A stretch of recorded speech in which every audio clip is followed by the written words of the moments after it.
The silent ascent. Commander Sarah Chen stood at the observation deck of Lunar Base Alpha, her reflection ghosting against the reinforced transparent panels that separated her from the vacuum of space. Behind that reflection, Earth hung like a jewel in the darkness, its blues and whites a stark contrast to the harsh lunar landscape below. But it wasn't Earth that held her attention today. Beyond the curve of humanity's cradle, invisible to all but the most sophisticated detection systems, the greatest secret in human history was taking shape. Project Nightshade, humanity's answer to a galaxy that had dismissed them for far too long. Final systems check complete on the Artemis, Commander. Lieutenant Rodriguez's voice came through her neural link. That's the last ship in the fleet. Sarah allowed herself a small smile. 15 years of preparation, trillions in secret funding, and the combined efforts of Earth's finest minds had led to this moment. The Black Armada, humanity's first true deep space fleet, was ready. Status report on the quantum fold drives, she asked, her thoughts triggering the neural interface to transmit her words. All green. The Helios Institute's modifications are holding stable. Dr. Wong says we're achieving 99.8% efficiency, better than the simulations predicted. The quantum fold drive was humanity's ace in the hole. While the galaxy's major powers relied on conventional FTL technology, Earth's scientists had discovered something entirely different. They'd found a way to manipulate space itself, creating microscopic folds in reality that allowed their ships to slip between the very fabric of space-time. And our visitors? Sarah asked, her tone carefully neutral. Still maintaining their observation position beyond Mars orbit. The Kelvin Embassy ship hasn't detected anything unusual. Their latest transmission still describes Earth as a promising but primitive species, at least several centuries from achieving viable space travel. Sarah's smile widened slightly. The Kelvins, like most of the galaxy's established powers, had been watching Earth for decades. They saw exactly what humanity wanted them to see. A species just beginning to explore their own solar system with crude chemical rockets and fledgling ion drives. The occasional failed experiments, the carefully staged setbacks, all of it designed to maintain the illusion of a struggling young civilization. The truth was far different. Earth had reverse-engineered its first alien ship over a century ago, when a damaged scout craft had crashed in the Atacama Desert. Instead of announcing their discovery to the galaxy, humanity's leaders had made a different choice. They would wait, learn, and prepare. Commander, Rodriguez's voice carried a note of urgency now. We're detecting increased quantum activity from the Kelvin ship. They might be preparing to move closer to Earth. Sarah straightened, her expression hardening. Time to make our final preparations then. Signal all ship captains, we're moving to Phase 1. And Rodriguez, send word to the Surface Defense Command. If our friends up there decide to take a closer look, make sure they see exactly what we want them to see.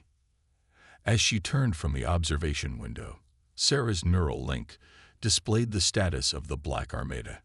30 ships, each a masterpiece of human engineering and innovation. The flagship Nightshade, her personal command, was a vessel unlike anything the galaxy had seen, a perfect fusion of reversed-engineered alien technology and human ingenuity.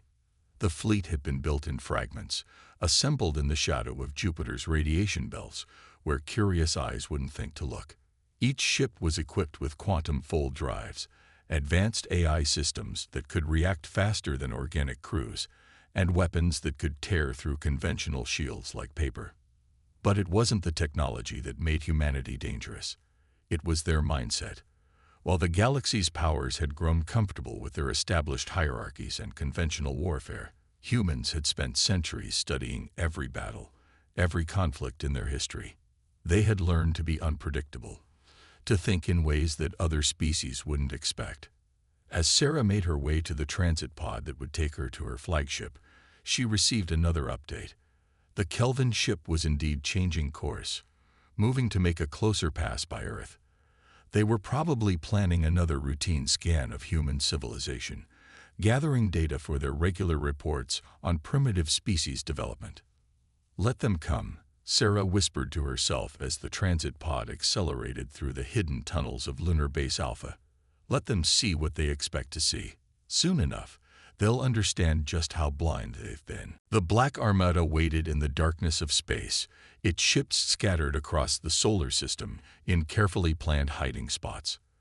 When the time came, humanity wouldn't just surprise the galaxy, they would rewrite the rules of the game entirely. And that time was coming sooner than anyone expected. First Contact's deception. High Admiral Vextol of the Kelvin Empire stood on the bridge of the Eternal Dawn, his 4 eyes fixed on the holographic display of Earth. The planet's primitive defense satellites were visible as tiny dots in their crude orbital patterns, and occasional radio transmissions leaked into space. Inefficient, unencrypted, almost embarrassingly basic. Such potential, wasted on such slow development, he chittered to his second-in-command. Their fossil fuel rockets, their clumsy attempts at solar power collection. At this rate, they won't achieve proper spacefaring status for centuries. "Perhaps it's time we accelerated their development," his second suggested, mandibles clicking in anticipation. The Empire could use another client race, especially one from such a resource-rich system. Vextol's outer eyes narrowed in consideration. The Kelvin Empire had been expanding its influence, establishing protectorates over developing species. It was a practice as old as galactic civilization itself. Find promising races, offer them technology in exchange for resources and loyalty, and slowly absorb them into the Empire's hierarchy. "Helm, take us closer," he ordered. "Let's give these humans a proper introduction to their betters." The Eternal Dawn, a massive vessel that dwarfed anything humans had ever built, or so Vextol thought, began its approach toward Earth.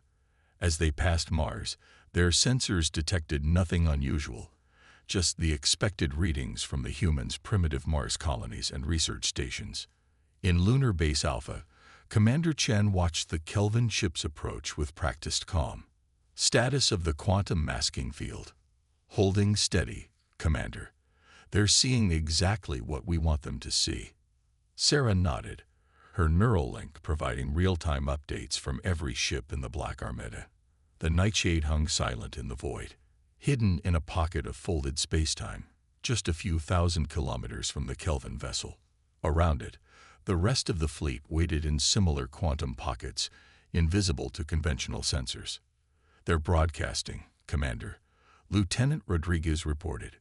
"Standard First Contact protocol. They're transmitting in multiple formats, including basic mathematical sequences." "How thoughtful of them," Sarah said dryly. "Let's see what they have to say." The message, when decoded, was exactly what they'd expected. The Kelvin Empire offered friendship, technological advancement, and membership in their grand civilization, in exchange for Earth's complete submission to imperial authority and the rights to exploit Earth's resources. "Their ships are moving into position," Rodriguez reported. "Standard intimidation formation. They're deploying their weapon systems, nothing firing yet, but they want us to see them." Sarah's expression hardened.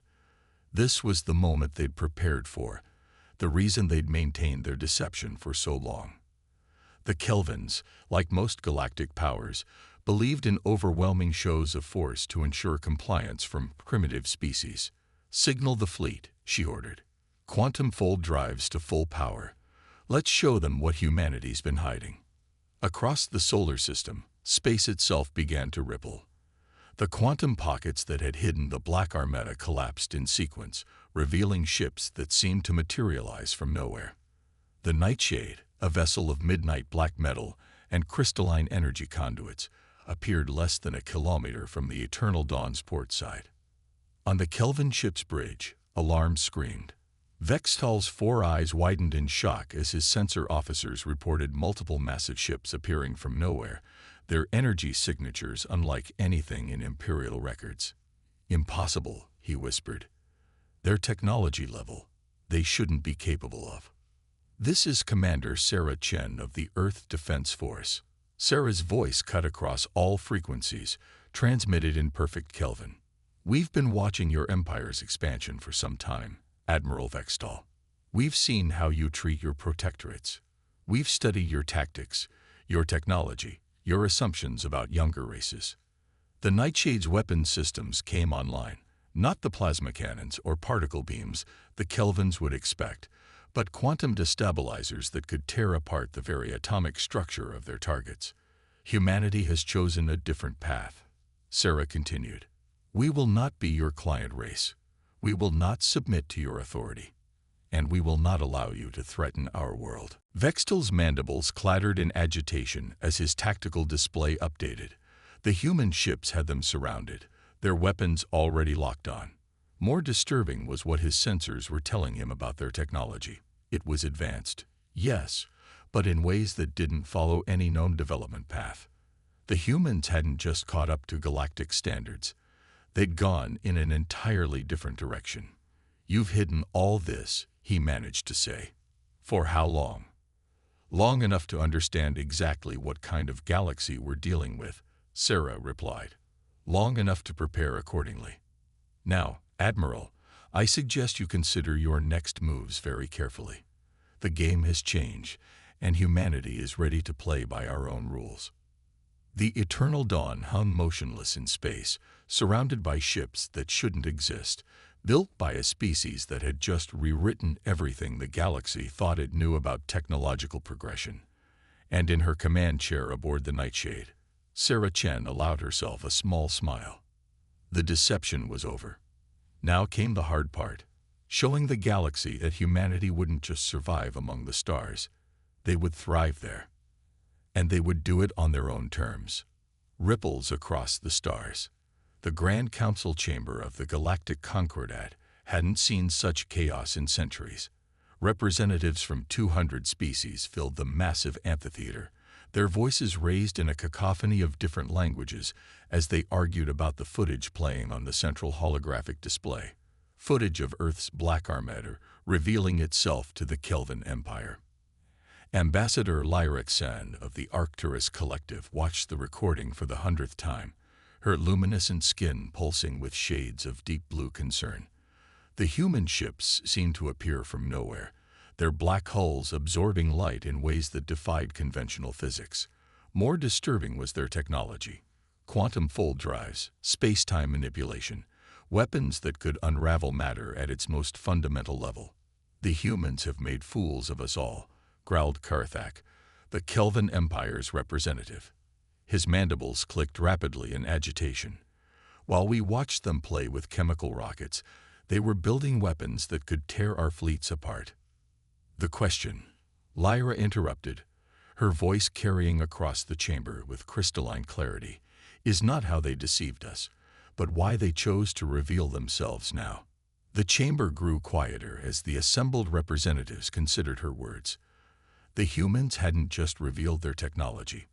They had demonstrated remarkable restraint. The Black Armada could have struck at any time, could have conquered dozens of worlds before anyone realized what was happening. Instead, they had waited, watched, and only shown themselves when directly threatened. Aboard the Nightshade, Commander Sarah Chen received the diplomatic transmissions with a mixture of amusement and satisfaction. The galaxy's powers were reacting exactly as humanity's behavioral scientists had predicted, with fear, confusion, and a desperate scramble to understand the new paradigm. "The Proxima Confederation is requesting a diplomatic meeting," Lieutenant Rodriguez reported. "The Arcturus Collective and the Sirius League have also sent envoys.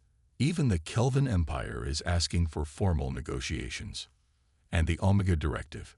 Sarah asked, referring to the secretive alliance of elder races that traditionally stayed out of galactic politics. "Still silent, but our quantum sensors detected increased activity around their core worlds.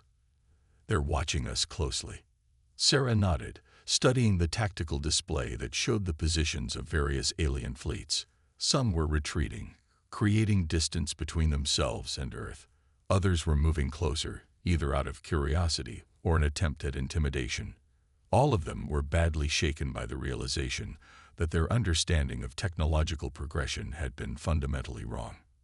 In the depths of space, other species were making their own moves. The Veil Consortium, masters of biological engineering, began accelerating their weapons research.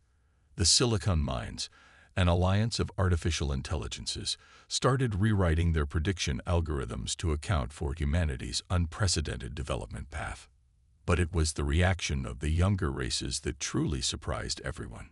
Species that had been forced into protectorate status by the larger empires began looking at humanity with hope. Here was proof that a young civilization could not only catch up to the galactic powers but surpass them in unique ways. "Commander," Rodriguez's voice carried an edge of urgency.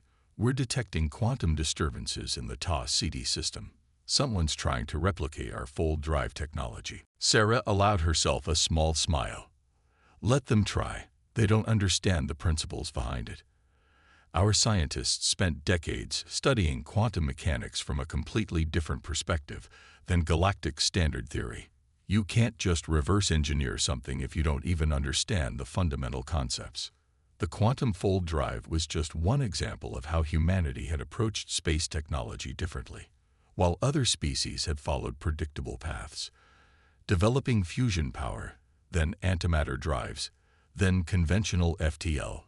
Humans had asked different questions entirely. Why travel through space when you could fold it? Why build bigger guns when you could unmake matter itself? In the Grand Council chamber, the debates continued. Some called for immediate military action against Earth, fearing what humanity might do with their advanced technology. Others argued for alliance and cooperation, seeing the potential benefits of human innovation. A few suggested quarantine, trying to contain humanity's influence until the galaxy could adapt to their presence. None of them fully grasped that it was already too late for such measures. Humanity hadn't just revealed their technology. They had changed the fundamental dynamics of galactic politics. The age of elder races dictating terms to primitive species was over. The careful hierarchy of galactic civilization had been disrupted by a species that had refused to play by the established rules. As Sarah prepared for the upcoming diplomatic meetings, she reflected on the path that had brought humanity to this point. Their deception hadn't been about fear or aggression. It had been about ensuring they could enter the galactic stage on their own terms, freed from the exploitation and control that so many other young species had faced. "Send word to Earth Command," she instructed Rodriguez. "Tell them Phase 3 is proceeding as planned. The galaxy is realigning itself exactly as we predicted. Now we just have to guide that realignment in the right direction." The stars seemed to shine a little brighter as the Nightshade continued its patrol of Earth's solar system. Humanity had hidden in the shadows long enough. Now it was time to help shape a new kind of galaxy, one where innovation and independence were valued over age and tradition. The ripples of their revelation would continue to spread, touching every corner of known space. And this was just the beginning. The Phoenix Gambit. The war room deep within Lunar Base Alpha hummed with tension as Commander Sarah Chen studied the holographic display of the Orion Arm. Red markers indicated the positions of hostile forces, a coalition of conservative powers led by the Kelvin Empire, determined to contain humanity's influence. Blue markers showed Earth's allies, primarily younger species who had embraced humanity's emergence as a chance for change. "They're moving their fleets into position," Sarah noted, her neural link highlighting strategic choke points across the sector. "The Kelvins think they can isolate us, cut us off from potential allies." Admiral James Okonjo, newly appointed commander of Earth's Second Fleet, nodded grimly. "They're using standard containment doctrine. Create a quarantine zone, prevent technological contamination, and slowly squeeze until the target civilization accepts protection from a major power." Standard doctrine. Sarah smiled, against a very non-standard opponent. The Kelvin-led coalition had spent months building their containment strategy. Their ships patrolled key trade routes and hyperspace lanes, monitoring all traffic in and out of Earth's sphere of influence. They had even convinced several neutral powers to enforce technology embargoes against human worlds. What they didn't realize was that humanity had planned for this scenario long before revealing themselves to the galaxy. "Signal the Phoenix Fleet," Sarah commanded. "It's time to show them why trying to contain humanity is like trying to hold back the tide." Across the galaxy, in seemingly random systems, quantum distortions began to appear. The Phoenix Fleet, a secret second armada that humanity had positioned throughout the galaxy during their years of hiding, emerged from their quantum pockets. These ships had been waiting silently, their crews in suspended animation, for exactly this moment. On dozens of worlds, particularly those under the oppressive rule of the major powers, human ships appeared in high orbit. They carried not weapons of war, but gifts of liberation: quantum communication arrays, shield generators, and the basic principles of humanity's unique approach to physics and technology. Reports coming in, Lieutenant Rodriguez announced, his voice tight with excitement. The Proxima colonies have declared independence from the Kelvin Empire. The Sirius protectorates are dissolving their treaties of submission. The Tav City Alliance is requesting immediate technological exchange. Sarah watched as the galactic map transformed. The neat lines of power and influence that had defined space for millennia began to blur and shift. The Kelvin Coalition's containment strategy wasn't just failing, it was backfiring spectacularly. Incoming transmission from the Kelvin flagship, Rodriguez reported. Admiral Vextal is, well, he's not happy. The holographic image of the Kelvin Admiral materialized in the war room, his four eyes blazing with fury. "This is an act of war, Commander Chen. You're deliberately destabilizing the galactic order." "No, Admiral," Sarah replied calmly. "We're correcting an injustice that has persisted for far too long. Your empire, and others like it, have suppressed developing civilizations under the guise of protection. You've hoarded technology, enforced artificial hierarchies, and stifled innovation that didn't fit your predetermined patterns. Our system has maintained peace for thousands of years." "Peace for whom?" Sarah challenged. "For the species forced into servitude, for the world stripped of resources to feed your empire's expansion. The galaxy is changing, Admiral. You can either change with it, or you can watch your power crumble as those you've oppressed learn to stand on their own." The Phoenix Fleet's appearance had another effect that the Coalition hadn't anticipated. Seeing human ships emerge from nowhere across such vast distances proved that Earth's technological achievements weren't a fluke or a stolen advantage. Humanity had mastered space in ways that the elder races hadn't thought possible. In the Galactic Concordat, the political balance was shifting rapidly. Younger species, emboldened by humanity's support, were demanding equal representation. The traditional power blocks were fragmenting as individual worlds and systems reconsidered their allegiances. "Commander," Rodriguez interrupted, "the Omega Directive has broken its silence. They're requesting a direct meeting, with you specifically." Sarah raised an eyebrow. The Omega Directive, the oldest and most advanced species known to exist, had maintained their isolation for centuries. Their interests suggested that humanity's actions had caught even their attention.